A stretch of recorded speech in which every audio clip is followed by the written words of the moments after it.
जब कोई नहीं समझता, परमेश्वर की समझ सबसे ऊपर।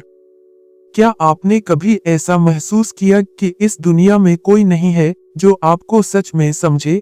क्या आपके अपने ही कभी आपको गलत समझ बैठे हैं?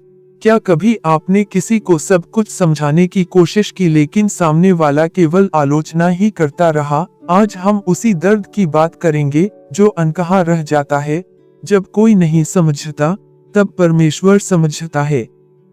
इस वीडियो के अंत तक आप जान पाएंगे कि परमेश्वर कैसे हमें उस समय भी समझता है जब हम खुद को भी ठीक से नहीं समझ पाते। हम बाइबल के उदाहरणों के माध्यम से देखेंगे कि जब संसार ने ठुकराया, परमेश्वर ने अपनाया। और अंत में हम साथ मिलकर एक ऐसी प्रार्थना करेंगे जो आपके टूटे दिल को फिर से जोड़ देगी। चलिए शुरू करते हैं, उस गहराई से जहां दर्द छुपा होता है और केवल परमेश्वर की समझ पहुंचती है। सबसे पहले सोचिए हन्ना की कहानी। 1 शमूएल अध्याय 1। हन्ना एक निसंतान स्त्री थी। उसके दिल की पीड़ा इतनी गहरी थी कि जब वह मंदिर में प्रार्थना कर रही थी तो उसके मुंह से आवाज भी नहीं निकल रही थी, केवल होंठ हिल रहे थे। परंतु याजक एली ने उसे गलत समझा। उसने सोचा, यह स्त्री तो नशे में है। कितना पीड़ादायक क्षण था। एक औरत जो परमेश्वर के सामने अपने सबसे गहरे दर्द के साथ रो रही थी और उसे ही बदनाम समझ लिया गया। लेकिन परमेश्वर ने हन्ना को समझा, उसकी चुप्पी को सुना, उसके आंसुओं को गिना। भजन संहिता अध्याय 56 पद 8 में लिखा है, तू मेरे आंसुओं को अपनी कुप्पी में रखता है। कितनी अद्भुत बात है। जहां संसार केवल सतह पर देखता है, परमेश्वर हमारे आंसुओं की गिनती करता है। अब आइए एक और महान पात्र की ओर, यीशु मसीह। जब वह पृथ्वी पर था, क्या लोग उसे समझ पाए? यूहन्ना अध्याय 1 पद 11 कहता है, वह अपने लोगों के पास आया और उसके लोगों ने उसे ग्रहण नहीं किया। उसे ठुकरा दिया गया, उसके इरादों पर शक किया गया, उसकी शिक्षाओं को चुनौती दी गई और अंततः उसे क्रूस पर चढ़ाया गया। क्या हम सोच सकते हैं कि जब संसार ने परमेश्वर के पुत्र को ही नहीं समझा, तो फिर हमें न समझना कोई अनोखी बात नहीं है। परंतु यीशु ने न केवल सहा, बल्कि दूसरों की असमझी में भी प्रेम दिखाया। क्रूस पर भी उसने कहा, हे पिता, इन्हें क्षमा कर, क्योंकि ये नहीं जानते कि ये क्या कर रहे हैं। लूका अध्याय 23 पद 34। अगर आप आज उस दौर से गुजर रहे हैं जहां लोग आपके इरादों को गलत समझते हैं, जहां आपकी चुप्पी को घमंड समझा जाता है, जहां आपकी विनम्रता को कमजोरी कहा जाता है, तो याद रखिए, यीशु भी यही सब झेल चुका है। चलिए अब एक और कहानी देखें, यूसुफ की। यूसुफ ने सपने देखे जो परमेश्वर ने उसे दिए थे, लेकिन उसके अपने भाइयों ने उसे क्या कहा, ये तू घमंडी है, ये तू राजा बनने के सपने देखता है। और उन्होंने उसे कुएं में फेंक दिया, फिर गुलामी में बेच दिया। क्या कभी आपने कोई सपना साझा किया हो और लोगों ने आपकी हंसी उड़ाई हो? क्या कभी आपके घर के लोग ही आपको गलत समझ बैठे हों? यूसुफ का जीवन यह दिखाता है कि जब कोई नहीं समझता, परमेश्वर समझता है। उसने यूसुफ को उस दुख की घाटी से उठाकर मिस्र का प्रधान बना दिया। उत्पत्ति अध्याय 50 पद 20 में यूसुफ अपने भाइयों से कहता है, तुमने तो मेरे विरुद्ध बुरा करने का विचार किया था, परंतु परमेश्वर ने उसके द्वारा भला करने का विचार किया। कभी कभी हम जितना अधिक मिसअंडरस्टूड होते हैं, उतना ही ज्यादा परमेश्वर हमारे लिए खास योजना बना रहा होता है। जब कोई नहीं समझता, तो क्या करें? क्या चिल्लाएं? क्या खुद को साबित करें? नहीं। बाइबल हमें सिखाती है, अपने मार्ग को यहोवा पर छोड़ दे और उस पर भरोसा रख, वही पूरी करेगा।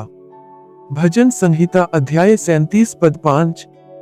जब कोई नहीं समझता, तब चुप रहकर परमेश्वर पर भरोसा करना सबसे बड़ा कदम होता है। वह सब कुछ देख रहा है, आपके शब्द नहीं, आपकी आत्मा। 1 शमूएल अध्याय 16 पद 7 कहता है, मनुष्य तो बाहर का रूप देखता है, परंतु यहोवा मन को देखता है। आपके आंसू, आपके प्रश्न, आपकी पीड़ा, वह सब उसके पास गिनी जाती है। जब दुनिया आपको नकारती है, परमेश्वर आपको अपनाता है। जब दुनिया कहती है तू कुछ नहीं, परमेश्वर कहता है तू मेरी संतान है, मेरी संतान। आज अगर आप अकेले हैं, मिसअंडरस्टूड हैं, रिजेक्टेड हैं, तो मैं आपको यही कहूंगा, आप अकेले नहीं हैं। जो परमेश्वर यीशु के साथ था, यूसुफ के साथ था, हन्ना के साथ था, वही परमेश्वर आज भी आपके साथ है। वह कभी न सोता है, न झपकी लेता है। भजन संहिता अध्याय 121 पद 3 से 4 में लिखा है, तेरा रक्षक नहीं झपकाएगा। यहोवा तेरा रक्षक है। अब आइए हम मिलकर एक सच्ची, भावुक और पूरी आत्मा से भरी हुई प्रार्थना करें। हे मेरे स्वर्गीय पिता, आज मैं तेरे सामने उन सभी शब्दों के बोझ के साथ आता हूँ जो लोगों ने मेरे बारे में कहे लेकिन मुझे कभी समझा नहीं।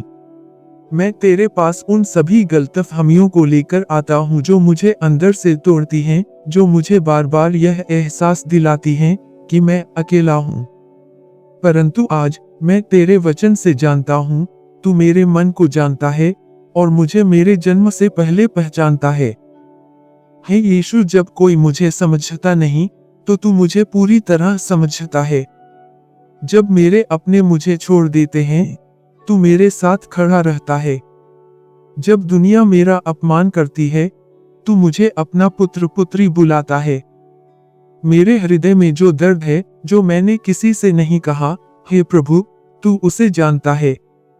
मेरे भीतर की उस तड़प को तू समझता है, जो हर मुस्कुराहट के पीछे छुपी हुई है। हे आत्मा के परमेश्वर, मुझे वह शांति दे जो समझ से परे है, जो तू ही दे सकता है। मुझे वह विश्वास दे कि चाहे कोई समझे या ना समझे, तू समझता है और तू ही मेरे जीवन का उद्देश्य जानता है। हे प्रभु, मुझे किसी के सामने खुद को साबित करने की आवश्यकता न हो, मुझे बस तुझ पर भरोसा रखने की शक्ति दे। आज मैं तेरे चरणों में सब कुछ छोड़ता हूँ, अपनी अस्वीकारिता, अपनी टूटन, अपने आंसू। और मैं कहता हूँ, हे परमेश्वर, तू ही मेरा रक्षक है, तू ही मेरी शरण है। यीशु के नाम में आमीन। आपका हर दर्द अनसुना नहीं है, हर आंसू अनदेखा नहीं है, और हर वह भावना जो आप व्यक्त नहीं कर पाते, वह परमेश्वर समझता है। अगर यह संदेश आपके दिल को छू गया है, तो कृपया हमारे चैनल सैन लाइवली सोशल को लाइक करें, सब्सक्राइब करें और अपने किसी प्रियजन के साथ साझा करें जो इस समय गलत समझे जाने के दर्द से गुजर रहा हो। सैन लाइवली सोशल आपके साथ है और हम अगली बार फिर मिलेंगे एक और बाइबल के सच्चे संदेश के साथ, आपके दिल तक पहुंचने के लिए। ईश्वर आपको समझे, थामे और आपको ऊंचाई तक ले जाए। आप विशेष हैं।